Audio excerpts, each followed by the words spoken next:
Era una película compleja, tenía un montón de retos en sí misma, ¿no? Porque es una película que sucede prácticamente todo en localizaciones, ¿no? O sea, al aire libre, y una de ellas es nada más y nada menos que el mar abierto. O sea, rodar en el mar es verdaderamente complejo, ¿no? Pues para empezar, porque aquí estamos así en tierra firme y no pasa nada, pero el mar se mueve mucho. Y la climatología es completamente cambiante, y además el tipo de secuencias de acción, ¿no? que exigía el niño, casi tuvimos que inventarnos sobre la marcha cómo se rodaban, ¿no? O sea, en España no se habían rodado secuencias de estas características y tuvimos que ir probando y probando, ¿no? Primero con pequeñas cámaras y demás, cuáles eran los problemas que nos iban a ocasionar los planos que yo pretendía, ¿no? E irlo resolviendo, ¿no? O sea, del mismo modo que existen cámara cars, ¿no? Para rodar secuencias de acción con coches, nosotros nos inventamos lo que era un lancha cam, por así decir, ¿no? O sea, una lancha rápida en la que construimos un trust y pusimos ahí un brazo giroestabilizado para poner una cámara que pudiera amortiguar los pantocazos, los bandazos, ¿no? de la lancha, ¿no? Para que la imagen estuviera estabilizada, y al mismo tiempo teníamos otra cámara, ¿no? Cogida con unos arneses y unas gomas que llevaba mi operador de cabecera, Carles Bussi, y que trataba de contrarrestar con el cuerpo y demás lo que eran también los vaivenes, pero que le daba al mismo tiempo un brío y una energía a las tomas de esa cámara que también eran muy interesantes, ¿no? O sea, yo podía disponer así de tomas más estabilizadas, más suaves, por así decir, y otras con más violencia, mayor violencia. Pero también teníamos que rodar desde el helicóptero, teníamos que rodar desde otro helicóptero algunas tomas en las que yo quería incluir el helicóptero a las lanchas, y teníamos que rodar desde la propia lancha de acción donde estaban los personajes.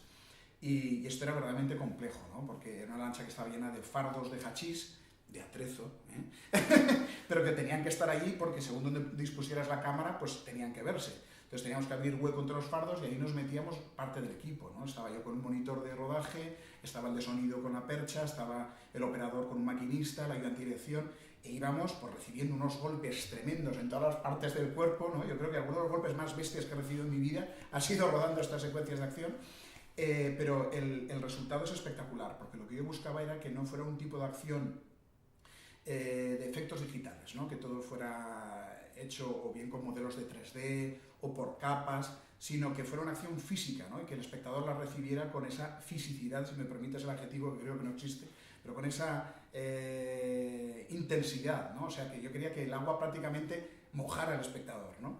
Entonces tuvimos que rodarlo de forma real, ¿no? Yo hacía una coreografía, primero lo dibujé todo, hice un animatic y tal, pero al final lo más útil era con modelos, o sea, con juguetes, hablando en plata, ¿no? de helicópteros, de lanchas y demás. Yo hacía unos briefings cada día y explicaba un poco en qué tenía que consistir la coreografía de movimientos entre el helicóptero y la lancha, dónde tendrían que ir dispuestas las cámaras, y lo rodábamos a lo vivo, y entonces todo lo que se percibe en la pantalla es real. O sea, que la aventura que viven los protagonistas la vivimos nosotros rodando la película, ¿no? Referentes para el niño, fíjate que o sea, yo soy alguien que ha visto muchísimo cine, ¿no? Y que lo tiene dentro de las venas, ¿no? Y que supura cine casi, ¿no? En vez de sudor, salen como fotogramas. Pero en el caso del niño, que ya me ocurrió con Celda 211, lo que traté de hacer es documentarme mucho de la realidad, ¿no? Y tratar que fuera la propia realidad la que inspirara la película, ¿no? O sea, Celda 211 es una película con la que mi co-guionista, Jorge Gerca Echevarría, y yo decidimos ir a las cárceles a hablar con los presos, a hablar con los funcionarios de prisiones, embebernos de todo ese universo y tratar de rellenar de carne, ¿no? La historia a partir de lo que nosotros percibíamos de la propia realidad, ¿no? Y el niño fue prácticamente lo mismo, ¿no? Vimos que sobre el asunto del narcotráfico en el estrecho de Gibraltar no se había rodado increíblemente nada. No había ninguna película sobre este asunto ni en España ni fuera. Habían venido a aprovechar este espacio fascinante que es el estrecho, y nos instalamos en la zona prácticamente 8 meses. Entonces hablamos con policías, con delincuentes, también hablamos, llegamos a Marruecos, hasta las plantaciones de marihuana, y estuvimos absorbiendo todo ese mundo del estrecho en nuestra propia carne. Yo, de hecho, más tarde incluso sobrevolé el estrecho en un helicóptero de vigilancia aduanera, incluso hice el viaje en una lancha rápida con las que se trafica hachís, para tener una noción directa de todo aquello y poderlo trasladar a la pantalla de una forma verista, ¿no? Así que traté de que no fueran referencias cinéfilas, ¿no? las que me inspiraran, sino que fuera todo lo que nos contó la policía, los delincuentes, mis vivencias personales, ¿no? Mi conocimiento de la zona y del asunto del narcotráfico y de todo aquello, todos esos paisajes y esos contrastes y tal, lo que me inspirara en todo momento, ¿no? A situar la cámara y a contar la historia. O sea que es una película que luego, a posteriori, sí que ha habido gente que me ha dicho, oye, pues, ¿sabes? Me recuerda a French Connection de William Friedkin. Y digo, oye, pues sí, realmente, es una película que a mí me encanta y que tiene ese estilo como de cinema verité, por así decir, ¿no? Como una especie de policíaco muy realista, que es lo que yo he tratado de hacer en El Niño. Pero no era digamos, una referencia que yo tenía en la cabeza para tratar de imitarla, ¿no? Yo pretendía que no fuera una película mimética, sino que reflejara la peculiar idiosincrasia de lo nuestro, ¿no? O sea que era una película sobre narcotráfico, pero muy diferente a todo lo que nos ha llegado de otras latitudes, para empezar, americanas, ¿no? O sea, el narcotraficante clásico que nos viene en estas películas, como puede ser, por ejemplo, el personaje icónico de Al Pacino en El precio del poder, Scarface, que es un tío violento, atormentado, que acaba aquello con Rosario de la Aurora, cocainómano, etc., no tiene nada que ver con nuestros chavales de niño, que son lo que nosotros vimos y sentimos cuando hablábamos con estos muchachos que se dedican a traficar hachís entre Marruecos y España, ¿no? Conocimos a muchos de ellos, nos contaron su historia y es lo que quisimos reflejar, ¿no? Y era la única manera, por cierto, de hacer una película distinta, singular, sobre el narcotráfico, ¿no? O sea, reflejar lo que vivimos y lo que es la realidad de nuestros días aquí en España, porque esto que cuenta El Niño pasa todos los días. O sea, está detrás de esos artículos de periódico que uno lee, ¿no? Así de una forma, pues estás ahí desayunando y dices, a ver, no sé cuántos kilos de hachís aprendidos en la costa de Algeciras, tal cual. Pues detrás de esas columnas de periódicos, detrás de esas noticias fugaces que ves en telediario, están estos personajes. Y esto es lo que queríamos contar, ¿no? Poner cara, ojos, boca, cuerpo a estas personas que están detrás de esas noticias diarias. O sea que la película, evidentemente, está orquestada de una forma dramática para que atrape al espectador, para que, en fin, para que le lleve por digamos, un arco emocional, pero todo lo que cuenta el niño está sacado de la realidad.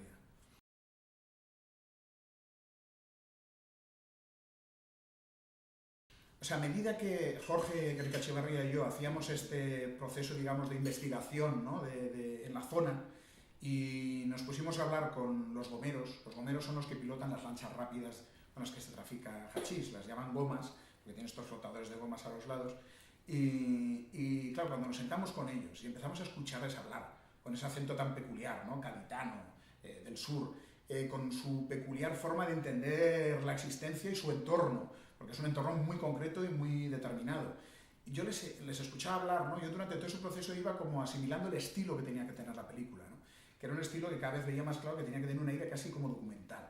Entonces, iba en contra de la esencia de lo que yo buscaba, el poner a actores conocidos de series, de películas, en esos papeles, de estos muchachos que trafican, ¿no?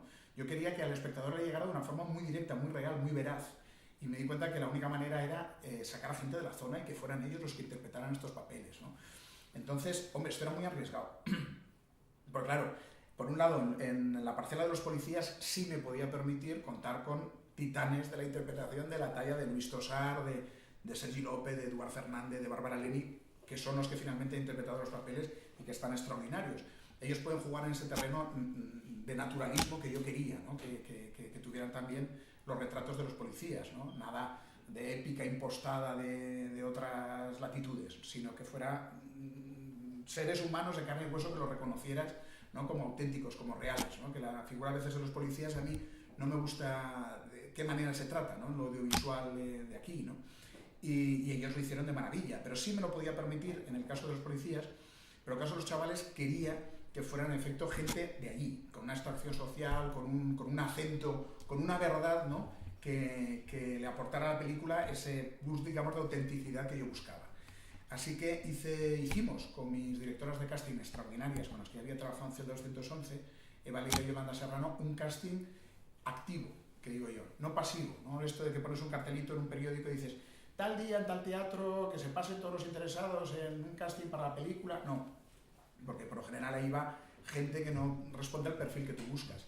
Pero lo que hicimos fue diseminar una serie de equipos de 2 personas, una con una cámara y otra que buscaba, según las indicaciones que yo le había dado para cada personaje, que buscaba en zonas donde pensábamos que podían surgir nuestros actores, nuestros supuestos actores. Pues en equipos de fútbol o de baloncesto, en institutos o colegios, en discotecas, en playas, o sea, que iban un poco a la caza de estas personas, ¿no? Y vimos a más de 3.000 muchachos, ¿no? En todo el sur de España, hasta que por fin, cuando ya uno dice, claro, que lo que estoy buscando es un imposible, ¿no? Porque lo que buscamos concretamente para el personaje del niño era alguien que tuviera una templanza, una fotogenia, que destilara una aura de seguridad en sí mismo, que era la que te requería el personaje del niño, y al mismo tiempo tuviera la capacidad física de pilotar una lancha, de llevar una moto de agua, de conducir un coche, porque al final los actores han hecho sus propios especialistas, no ha habido trampa ni cartón, ¿no? Y ha sido el propio Jesús Castro, ¿no? el que ha hecho todo en la película, ¿no? El pilota la lancha y demás. Y además tenían que estar a la altura este supuesto actor de un Luis Tosar, de un Eduard Fernández, o sea que realmente era una cosa muy compleja, ¿no? Cuando apareció por fin Jesús en un pueblecito de Cádiz, precioso, en Vejer de la Frontera, y Eva y Yolanda me llamaron y me dijeron, mira, tenemos una grabación de alguien que creo que te puede interesar. Fue verlo y sentir como una especie de sacudida interna, y dije, madre mía, este tío es una estrella y no lo sabe, ¿no? Porque este es un hombre que ni le apetecía que le hicieran fotos, ¿no? O sea, que él cuenta como anécdota que en los cumpleaños le decía a su madre, tú saca la tarta de mis amigos, pero a mí no me saques. No le gustaba ni que le fotografiaran, a veces estar tanto, por cierto, de hacerse fotos, pero vi esa fotogenia, ¿no? Ese aura que tenía en efecto de estrella, y dije, creo que lo tenemos.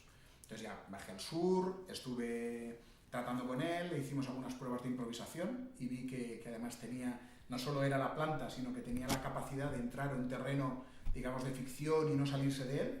Y nada, estuvimos trabajando con él y con todos los demás actores no profesionales, Said Chatibi, que hace de Jalil, María Machir, que hace de Amina, la novia del compi, Marifé, también, María sale de la calle, y Jesús Carroza, que es extraordinario, que también surgió en su día de un casting parecido.